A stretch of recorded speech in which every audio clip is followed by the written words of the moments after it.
On June 19, 1961, Kuwait became independent. With the end of the British protectorate, Kuwait took advantage of this treaty to build and strengthen the basis of a modern state.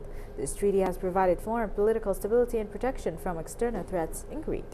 The new era of independence came with the necessity of assuming many new legal, constitutional, and diplomatic procedures, the most prominent of which was the issuance of an Emiri decree, which called on general elections for a constituent assembly authorized to draft the state constitution. More with Hadil Fahad. The late Emir Sheikh Mbarak al-Sabah, the seventh ruler of the state of Kuwait, asked for British protection in September 1897 due to a dispute with the Ottoman state. His demand was rejected by the British government on the pretext of that it's necessary to intervene in the region.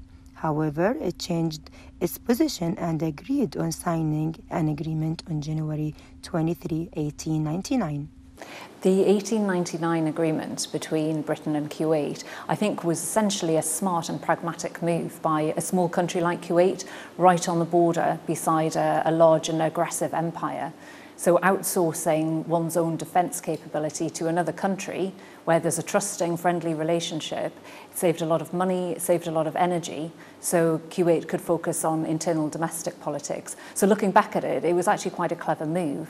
And it seems to have worked out fairly well, I think, for both countries. And what I'm particularly struck by is the content of the exchange of letters that were exchanged in 1961 when the agreement came to an end, where it talks about the continued relationship between Britain and Kuwait being governed by a spirit of friendship.